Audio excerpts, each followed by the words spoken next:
வணக்கம், நான் சந்துரு. நாம் இன்னைக்கு ராமேஸ்வரத்தில் இருக்கிற கோவில்களை தான் பார்க்க போகிறோம். முதல்ல அக்னி தீர்த்தத்தில் நீராடிட்டு நாம் கோவிலுக்கு போகலாம். அக்னி தீர்த்தம் நாம் செஞ்ச பாவங்களை போக்கக்கூடியது. ராமேஸ்வரம் ராமநாத சுவாமி கோவில் 12 ஜோதி தலங்களில் இதுவும் ஒன்று. ராவணனை கொன்ற பாவம் தீர்வதற்காக ராமன் வழிபட்ட கோவில் தான் இது. சீதை கையால் உருவாக்கப்பட்ட மணல் சிவலிங்கம் ஸ்ரீராமரால் பிரதிஷ்டை செய்யப்பட்டது தான் இந்த ராமநாத சுவாமி. இந்த கோவிலோட பிரகாரங்கள் மிகவும் நீளமானது. குறிப்பாக 3ஆம் பிரகாரம் உலகத்திலேயே மிக நீளமான பிரகாரம். அக்னி தீர்த்தத்தில் நீராடி கோவில் உள்ளே இருக்கிற மற்ற 22 தீர்த்தங்களையும் நீராடி பிறகு ராமநாத சுவாமியை தரிசனம் பண்ணால் மோட்சம் கிடைக்கும்.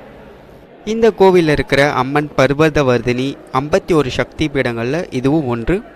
சக்தி பீடங்களில் இது சேது பீடமாகும். இந்த கோவிலில் 2 லிங்கங்கள் இருக்குது. ஒன்று சீதை கையால் செய்யப்பட்ட மணல் சிவலிங்கம், அதான் ராமநாத சுவாமி. மற்றொன்று அனுமனால் காசியிலிருந்து கொண்டு வரப்பட்ட விஸ்வநாத லிங்கம். இதில் அனுமன் கொண்டு வந்த காசி லிங்கத்துக்கு தான் முதல்ல அபிஷேகம் நடைபெறுகிறது இங்கு.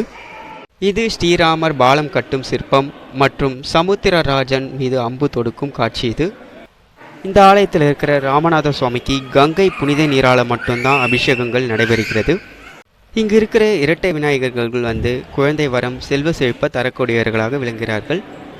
இங்கு காட்சியளிக்கும் பாதாள பைரவர் பக்தர்களோட பிரச்சனைகளும் பாவத்தையும் தீர்க்கிறாரு. இந்த கோவில் காலையில் 5 மணிலிருந்து மதியம் 1 மணி வரையிலும் மற்றும் 3 மணிலிருந்து 9 மணி வரையிலும் திறந்திருக்குது. கோவிலுக்குள்ளேயே மகாலட்சுமி தீர்த்தத்திலேருந்து கோடி தீர்த்தம் வரைக்கும் 22 தீர்த்தங்கள் கோவிலுக்குள்ளேயே இருக்குது. இந்த தீர்த்தத்தில் நீராடுவதற்கு 25 ரூபாய் சார்ஜ் பண்ணுறாங்க. தனியாக ஆள் வச்சுன்னா எக்ஸ்ட்ரா 100 ரூபாய் சார்ஜ் பண்ணுவாங்க. ராமர் பாதம் கோவில், அதாவது கந்தமாதன பர்வதம் என்ற இடத்துல அமைஞ்சிருக்கு இந்த கோவில். ராமேஸ்வரம் கோவிலிருந்து ஒரு 3 கிலோமீட்டர் தூரத்தில் தான் இந்த மணல் குன்று மீது ஒரு கோவில் அமைஞ்சிருக்குது. அதுதான் ராமர் பாதம் கோவில்.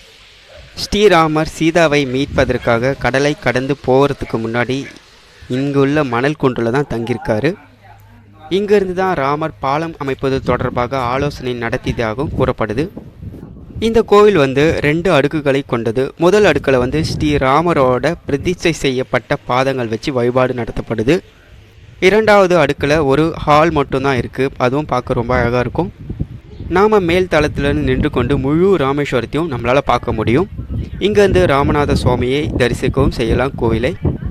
இந்த கோவிலுக்கு எதிரில் ஒரு கருட சன்னதியும் அனுமான் கோவில், சிவன் கோவில் எல்லாம் இந்த சுற்றியே இருக்குது. ராமர் தீர்த்தம் மற்றும் ராமர் கோவில், இது ராமேஸ்வரம் கோவிலேருந்து 2 கிலோமீட்டர் தூரத்தில் மேற்கு நோக்கி பேருந்து நிலையம் போகிற வழியில் இருக்குது.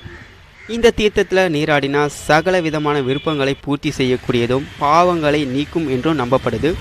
இந்த கோவிலுக்கு பக்கத்தில் பார்த்தீங்கன்னா சீதா தீர்த்தமும் பக்கத்தில் இருக்குது. பஞ்சமுகி அனுமன் கோவிலும் இருக்குது. இங்கு ஸ்ரீராமர் நின்ற கோலத்தில் காட்சியளிக்கிறாரு. அடுத்து லக்ஷ்மண தீர்த்தம், இது ராமர் தீர்த்தத்துக்கு அடுத்துல இருக்குது. லக்ஷ்மணன் இங்கே ஒரு லிங்கத்தை நிறுவி சிவபெருமான பிரார்த்தனை செஞ்சார் என்றும், பிரார்த்தனை செய்வதற்கு முன்னாடி இங்கே இருக்கிற குளத்தில் குளித்தார் என்றும் நம்பப்படுது. லக்ஷ்மண தீர்த்தமும் பாவங்களை போக்கும். இது நாகராஜர் கோவில் லக்ஷ்மண தீர்த்தத்துக்கு எதிரில் இருக்குது. அது மட்டும் இல்லை, ராமேஸ்வரத்தில் தனுஷ்கோடிக்கு போகிற வழியில் கோதண்டராமர் கோவிலும் இருக்குது. அங்கேயும் போய் வழிபாடு பண்ணலாம். இங்கிருந்து இலங்கைக்கு வரைக்கும் ஸ்ரீராமர் கட்டிய பாலத்தை நம்மளால் பார்க்க முடியும். ஓகேங்க, இந்த வீடியோ பிடிச்சிருந்தால் சப்ஸ்கிரைப் பண்ணுங்கள். சூரியன் வெப்பம். மீண்டும் அடுத்த வீடியோவில் சந்திக்கலாம். Until bye from Chandru.